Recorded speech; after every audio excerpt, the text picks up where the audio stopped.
I'm not sure that I have the answer to this myself, but it's definitely made me think of a couple things. I guess to some extent it can feel a little bit strange, this idea of liking being a victim.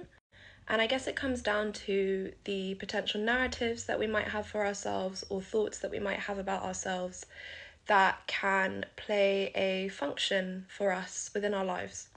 By that I mean they might serve us a purpose or bring us particular benefits. And I think I can put this idea into play through a personal experience of mine. I've always been quite critical towards myself, and it's something that I am working on still to this day. Growing up, it was always important for me to achieve a particular grade and to meet a certain standard and to attend particular schools. And so when it came to moments of failure or not reaching the expectation that I had for myself, my response to that was often putting myself down, calling myself stupid, calling myself incapable. And you're probably thinking, how could it be possibly beneficial for me to be calling myself stupid? And for a long time, I thought the same thing. I didn't understand why I would become so hard on myself in these moments. But to some extent, calling myself stupid and calling myself dumb actually pushed me and motivated me to try harder. When I did play this narrative out in my head about myself, I did achieve good grades. I did go to a good school. So, in some ways, it played a function for me in making sure that I didn't fail. I think it also played a role in not really holding me accountable.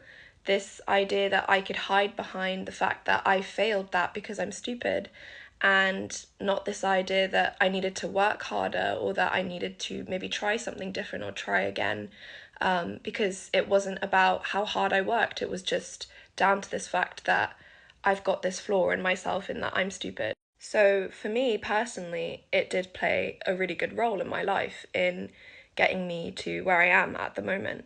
And maybe some people are sitting here looking at me and thinking, I'm insane. Like, how does that make any sense?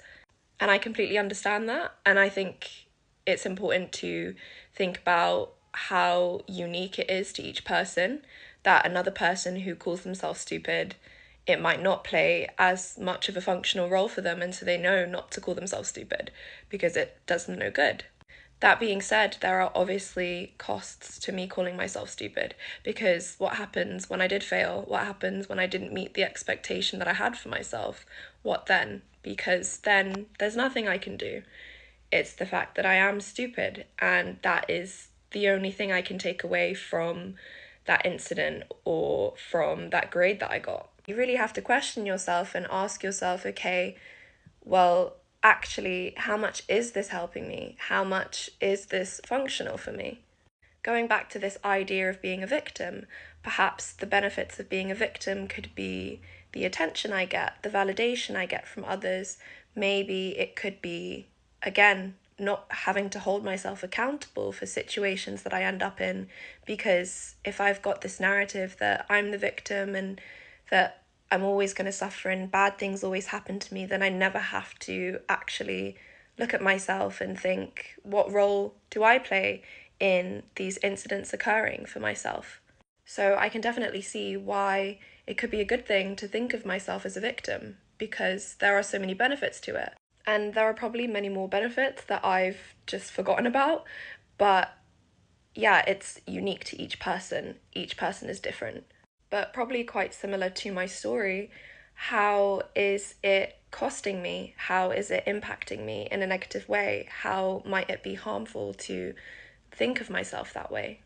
I don't know if there are people out there that can relate and maybe think about a personal example themselves, something that they believe about themselves or something they've told themselves that kind of, I guess, realistically, you would never say those things or talk in that way to your friend or your family, but for you, it just makes sense to keep talking to yourself that way or keep calling yourself certain things or believing certain things about yourself. Because at the end of the day, it does play some sort of function, it does have some sort of benefit to it, otherwise, you wouldn't be doing it. I think it comes down to the fact that fundamentally we are kind of creatures of survival. So if there is something or a certain way that I've talked to myself for such a long time, or I've believed about myself, and it's gotten me to where I'm at right now, then why would I stop talking to myself like that? Because, well, it's worked so far. Again, it just comes down to at what cost.